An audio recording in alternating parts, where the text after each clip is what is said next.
روس نے سلامتی کونسل کے اجلاس میں امریکہ پر سخت تنقید کرتے ہوئے اجلاس کو سرکس قرار دے دیا۔ روس کا کہنا تھا کہ سلامتی کونسل کا اجلاس سرکس سے زیادہ کچھ نہیں، یہ اجلاس بلانا شرمناک ہے۔ روس کا دوستوں کہنا ہے کہ اجلاس عالمی امن کے لیے بلایا جانا چاہیے تھا، نہ کہ ایران کے اندرونی معاملات میں مداخلت کے لیے۔ بیرونی قوتیں ایران میں موجودہ حالات کو بڑھاوا دے رہی ہیں۔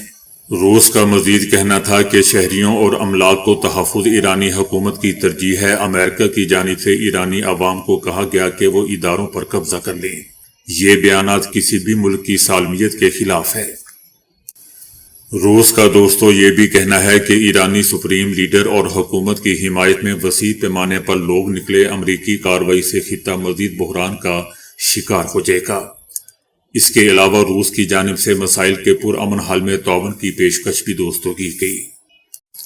افغان طالبان کی اعلیٰ قیادت میں سخت اندرونی اختلافات منظر عام پر آئے ہیں اور یہ کہا جا رہا ہے کہ افغانستان کی طالبان حکومت اب عملی طور پر دو دھڑوں میں تقسیم ہو چکی ہے۔ طالبان کے سربراہ ہیبت اللہ کی ایک لیک ہونے والی آڈیو کلپ میں انہیں خبردار کرتے ہوئے سنا جا سکتا ہے کہ اندرونی تقسیم کے نتیجے میں افغانستان کا خاتمہ ہو سکتا ہے۔ طالبان قیادت دو واضح دھڑوں میں تقسیم ہو چکی ہے۔ قندھار میں موجودہ گروہ کی قیادت ہیبت اللہ کے ہاتھ میں ہے، جو ایک سخت گیر اسلامی امارات کے قائل ہیں۔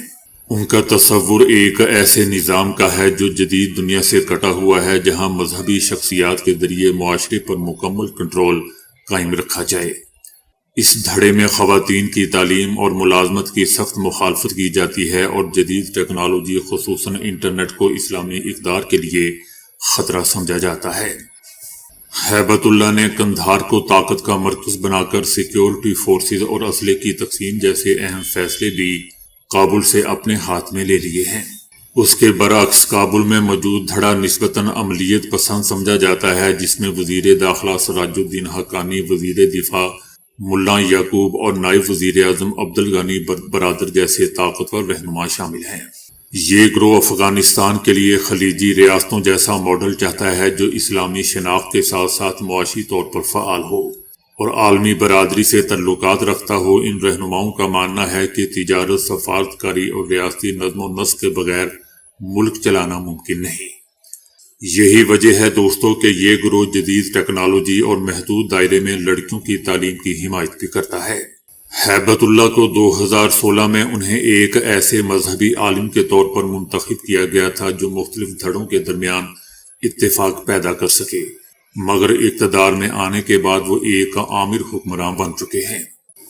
ہیبت اللہ اجلاسوں میں کم ہی بولتے ہیں، عوام میں چہرہ چھپاتے ہیں۔ انہوں نے سراج حقانی اور ملا برادر جیسے بااثر رہنماؤں کو بھی آہستہ آہستہ اختیارات سے محروم کر دیا۔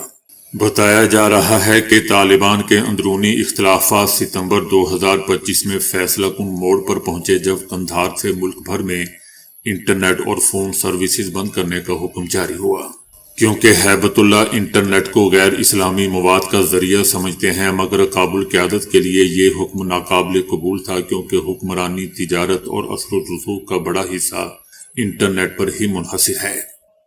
عبدالغنی برادر نے اس سے پہلے قندھار جا کر سپریم لیڈر کے قریبی حلقوں کو خبردار کیا تھا کہ انہیں حالات کی سنگینی سمجھنی چاہیے، مگر ان کی بات کو نظر انداز کر دیا گیا۔ 29 ستمبر کو انٹرنیٹ سروس بند کر دی گئی، لیکن 3 دن بعد انٹرنیٹ بحال کر دیا گیا، جسے ماہرین طالبان کی تاریخ میں ایک غیر معمولی بغاوت قرار دے رہے ہیں۔ یہ بات دوستوں قابل غور ہے کہ کابل گروپ نے لڑکیوں کی تعلیم پر پابندی جیسے معاملات پر کبھی کھل کر ہیبت اللہ کی حکم عدولی نہیں کی، مگر انٹرنیٹ بندش نے ان کے مفادات، مراعات اور مالی ذرائع کو براہ راست خطرے میں ڈال دیا، جس پر وہ خاموش نہیں رہ سکے، اور انہوں نے ہیبت اللہ کے حکم کے بغیر انٹرنیٹ بحال کر دیا۔ بتایا جا رہا ہے کہ تازہ ترین صورتحال بظاہر قابو میں ہے، مگر تناؤ ابھی بھی برقرار ہے۔